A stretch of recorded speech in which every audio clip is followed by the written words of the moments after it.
मैं और मेरा भाई दोनों कॉलेज जाते हैं। यह 3 महीने पहले की बात है। उस दिन सोमवार था और मैं कॉलेज नहीं गई थी। मेरा भाई और मम्मी हमेशा की तरह अपने अपने काम पर चले। घर में अकेली थी और कुछ करने का मन नहीं हो रहा था। मुझे लगा जैसे कोई मेरे पास बैठा हुआ है। मुझे महसूस हुआ कि कोई धीरे धीरे अपनी उंगली से मुझे टच कर रहा है। पहले तो मुझे समझ ही नहीं आया कि यह क्या हो रहा है, लेकिन जैसे ही मैंने हल्के से अपनी आंखें खोली, मैं अंदर तक हिल गई। मेरा छोटा भाई, जिसे मैं हमेशा मासूम और शरीफ समझती थी, वही मेरे पास बैठा था।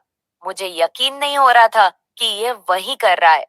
मेरा दिल बहुत तेज धड़कने लगा था और मुझे समझ नहीं आ रहा था कि मैं क्या करूं। कुछ भी कहने की हिम्मत नहीं जुटा पाई। मैं सोच रही थी कि वह ऐसा क्यों कर रहा है? क्या उसने कभी ऐसा कुछ सोचा भी था मेरे बारे में, या फिर ये सिर्फ एक गलती थी? उस पल मेरे मन में बहुत सारे ख्याल आ रहे थे। क्या मैं उसे माफ कर सकती हूँ? क्या यह एक ऐसी घटना है जिसे मैं नजरअंदाज कर सकती थी? लेकिन साथ ही मुझे ना जाने क्यों उस पल में गुस्सा नहीं आ रहा था, बल्कि उल्टा मैं उलझन में थी। शायद मेरी समझ में ही कुछ कमी थी, या फिर मैं उस पल में कुछ और सोच रही थी। कुछ समय बीत गया और मैं अभी भी सोने का नाटक कर रही थी।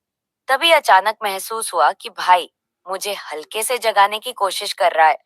उसकी उंगलियां मेरे कंधे पर हल्के से छू रही थी, लेकिन मैंने अपनी आंखें नहीं खोली। मैं जानती थी कि मैं पूरी तरह से जाग रही हूँ, लेकिन वह शायद सोच रहा था कि मैं गहरी नींद में हूँ।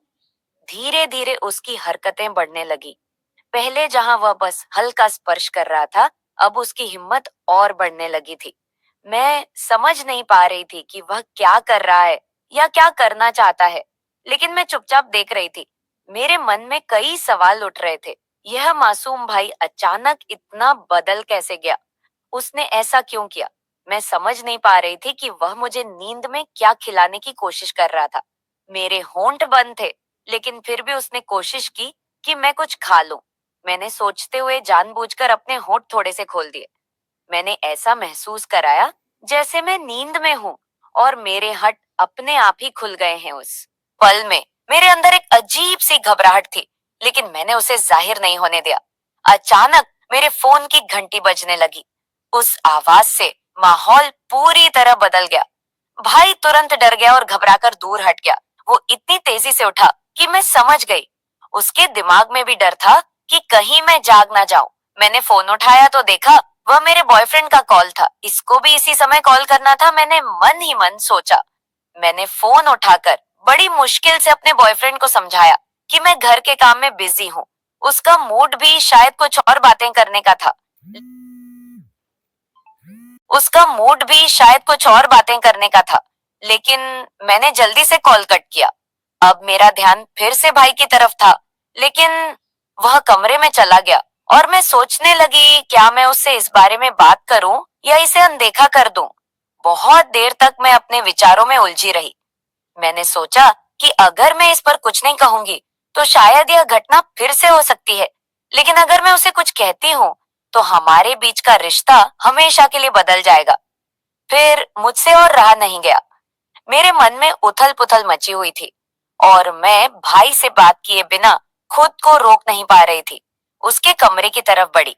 भाई का अलग कमरा है जहां वह अक्सर जाकर पढ़ाई या कुछ और करता है। मुझे समझ नहीं आ रहा था कि मैं उससे क्या कहूंगी या किस तरह इस पूरे वाक्य का सामना करूंगी। जब मैं भाई के कमरे के पास पहुंची तो दरवाजा आधा खुला हुआ था। मैंने धीरे से अंदर झांका। जो मैंने देखा उसने मेरी आंखें पूरी तरह से चौड़ी हो गई। भाई बेड पर लेटा हुआ था और वह अपने हाथों से कुछ ऐसा कर रहा था जिसे मैं अब तक सिर्फ एक बच्चे की तरह देखती थी। वह ऐसा कर सकता है, मैंने कभी सोचा भी नहीं था। 1 मिनट तक मैं बस दरवाजे पर खड़ी देखती रही। मेरे दिमाग में कई सवाल उठ रहे थे। आखिर उसे क्या हो गया है? क्या वह सच में ऐसा कर रहा है या फिर मैं किसी भ्रम में हूँ? मैंने खुद को शांत करने की कोशिश की, लेकिन मेरी आंखें उसी पर टिकी हुई थी। मुझे पता था कि मुझे कुछ करना चाहिए, कुछ कहना चाहिए, लेकिन मेरे अंदर से आवाज नहीं निकल रही थी। मैं जिस भाई को अब तक मासूम समझती थी, वह मेरे सामने बिल्कुल अलग रूप में था। उसे इस हालत में देखकर मुझे एहसास हुआ कि शायद उसने बचपन से कुछ ऐसा देखा या महसूस किया है जिसके बारे में मैंने कभी सोचा ही नहीं। मेरे मन में उसके प्रति नफरत नहीं आई, बल्कि मैं उलझन में थी। मैं समझ नहीं पा रही थी कि यह उसकी कोई गलतफहमी है या फिर कुछ और। मैंने धीरे धीरे दरवाजे से हटने का फैसला किया। मुझे नहीं पता था कि अगर मैं उसे इस हालत में टोकूं, तो हमारे बीच क्या होगा। मैं मन ही मन सोचने लगी कि उसने मेरे साथ कुछ गलत कर दिया, तो उतने में उसने मुझे देख ही लिया। और वही हुआ जिसका मुझे डर था। भाई को मुझे देखकर रहा नहीं गया और उसने मेरे पास आकर वह किया जो वह न जाने कितने दिनों से करने की तमन्ना थी। अगर आप जानना चाहते हैं कि आगे क्या हुआ, तो मेरे साथ जुड़िए। कल कहानी में दिलचस्पी और भी बढ़ने वाली है। और यदि आप इसे बिल्कुल भी मिस नहीं करना चाहते हैं, तो अभी चैनल को सब्सक्राइब करें, ताकि हर अपडेट आप तक सबसे पहले पहुंचे। मैं आपकी वही प्यारी दोस्त हूँ।